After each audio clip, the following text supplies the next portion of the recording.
When I was in 7th and 8th grade, all my friends were playing paintball. That's when it was getting really popular. And so all my friends were like, hey, get a paintball gun. And of course I had a paper route, so I saved money and stuff like that. My mom's like, absolutely not. You're not getting a paintball gun because you're not gonna shoot other people. And so of course I was heartbroken. It was like the end of the world. Some of my other friends, they were actually into cycling. So I thought, well, I'll get a mountain bike. And so that's where it started. I went and bought my first mountain bike and was hooked from then on. But you have a freedom when you're on a bike. You can go wherever. It was an adventure. I'm Matt Brown and I strive to be merciful.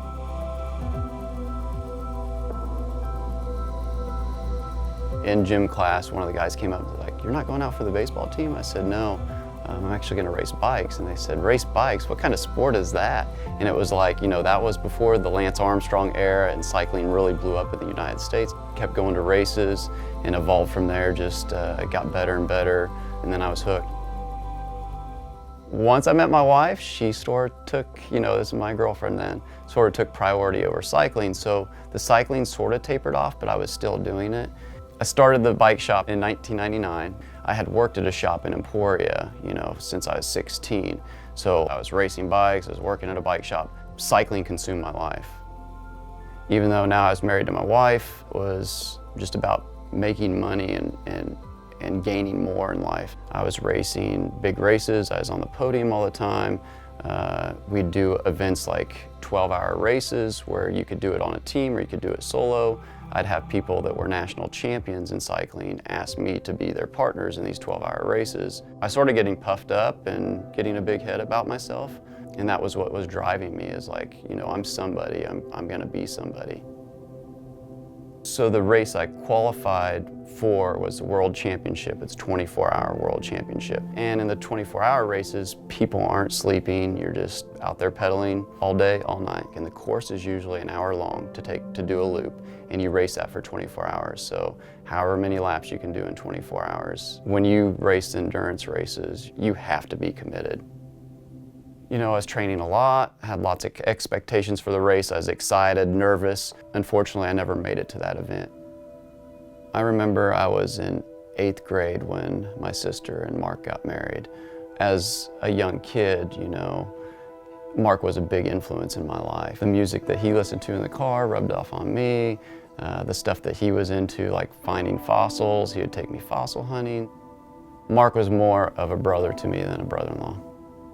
So on July 7th of 2004, that night, it was just any normal day, and we got done with work. Me and my wife went upstairs, we're watching a movie, and then all of a sudden, get this call, the phone rings, saw that it was my mom, and answered it, and my mom's not getting out what she wants to say. She's in tears and crying, so I immediately knew something was wrong. And then finally she got out, Mark has been shot, Lisa called, it's really bad, and we need to go to Topeka. It took me a second to get that, like what?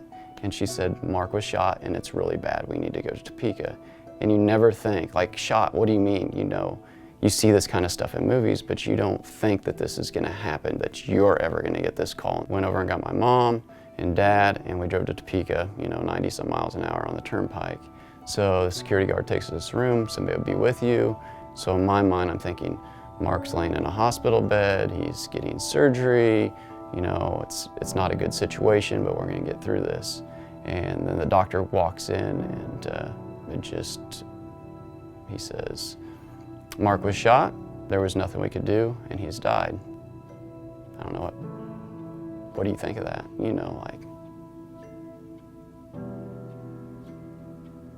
When Mark was shot, my sister and her 2 kids were in the car. It was at a car wash in a good part of town in Topeka, and Mark was on the outside, and some people approached Mark.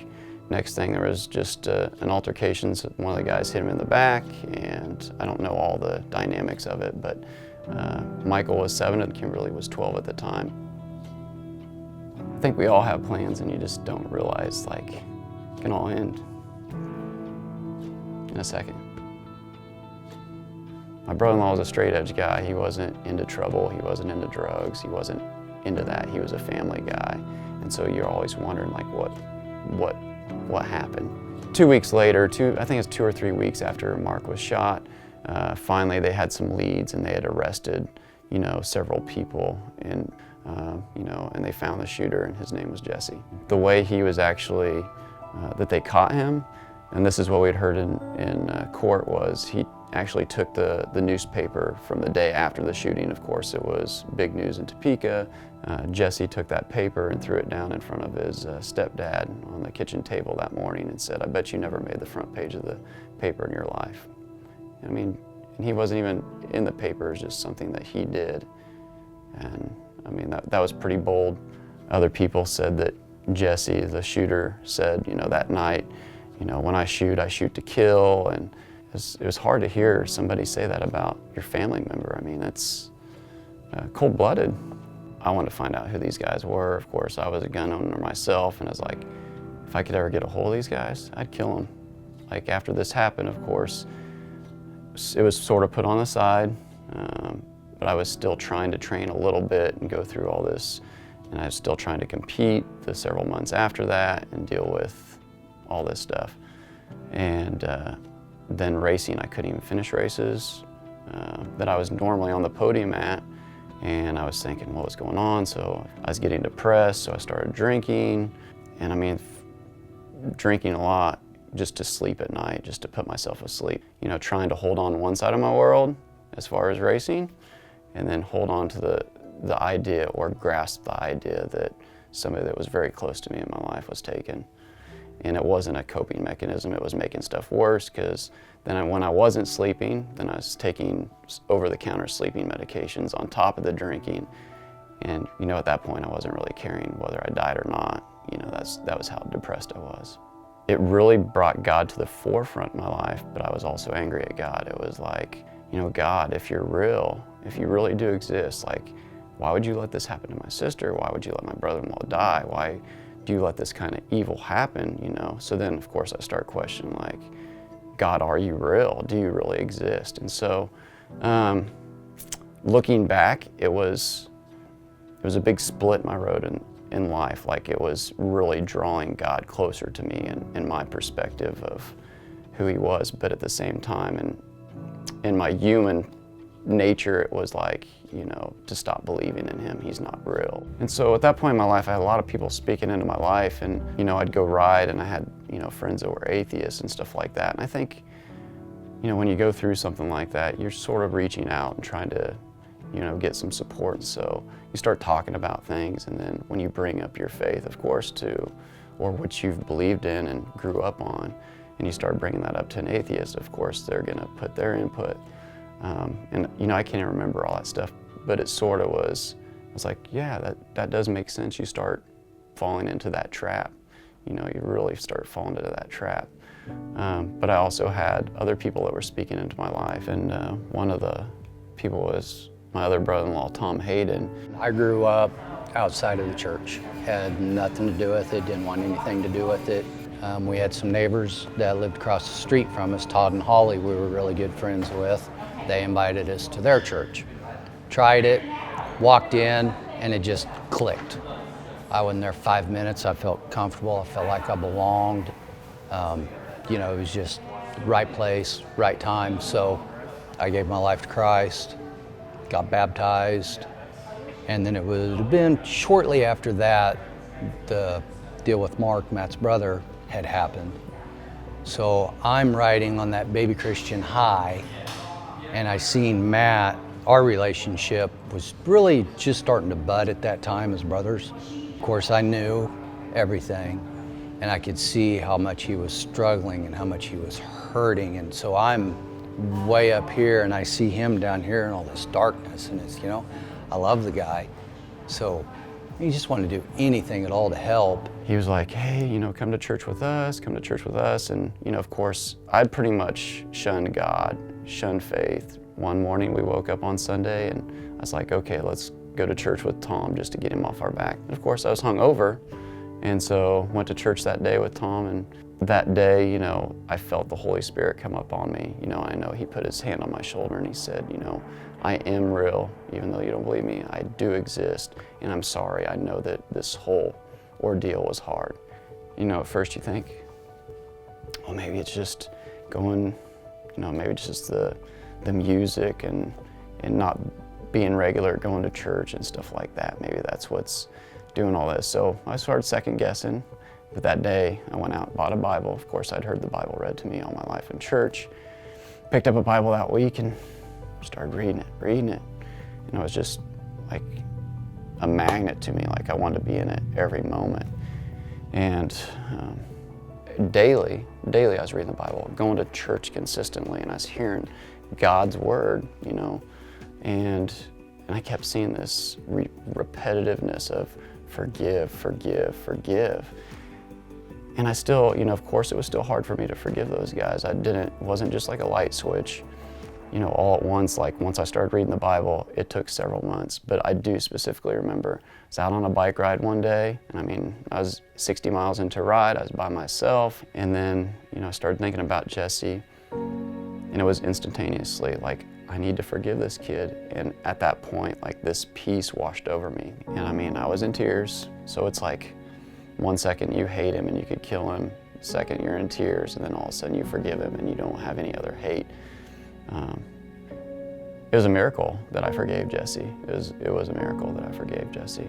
And I can't really remember precisely the day that I thought I need to write Jesse and tell him.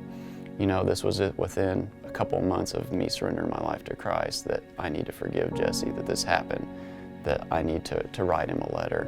But it all happened within that first year.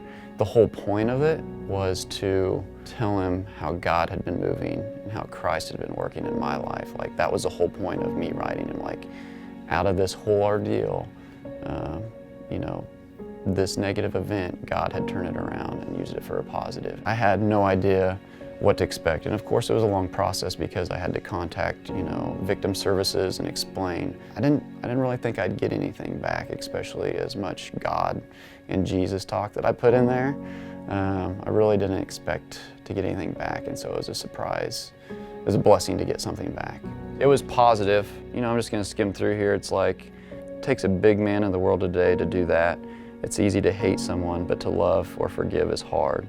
In one of them, he said, and if you ever want to visit or try to, that's fine with me, and I don't really get visits or mail that often. I just hope you're not disappointed if you come visit and I'm not what you expect or hope to see.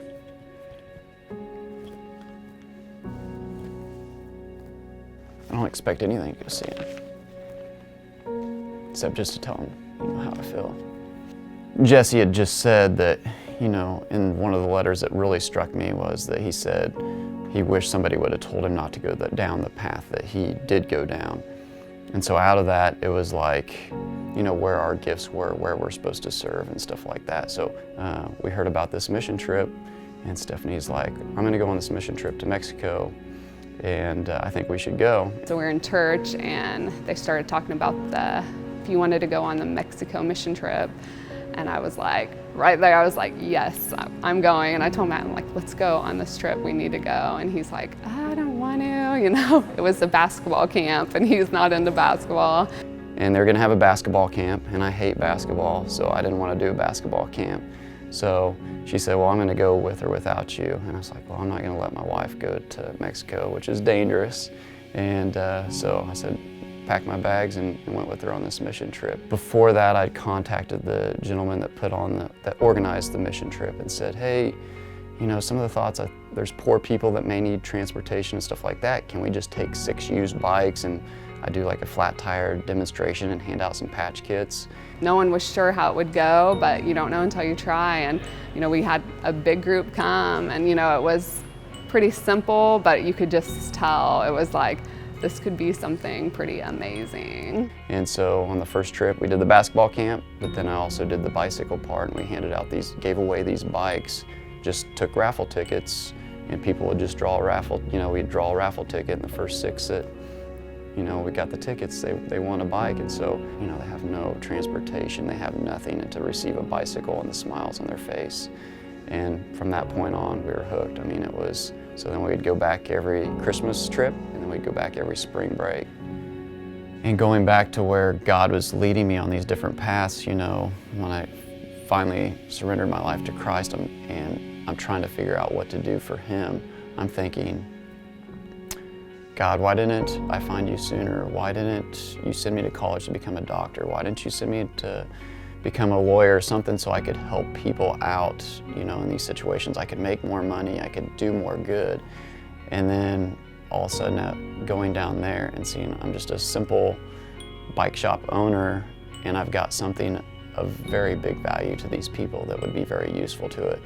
So every trip since then, we've just been taking bikes after bikes after bikes, you know, to get ready to get down there. We get hundreds a year. And then when we do the outreaches in the communities in Mexico, we've fixed so many bikes for free. I couldn't even tell you the number that we've done. Hundreds, thousands. When we started doing this, we never had the idea of it growing this big.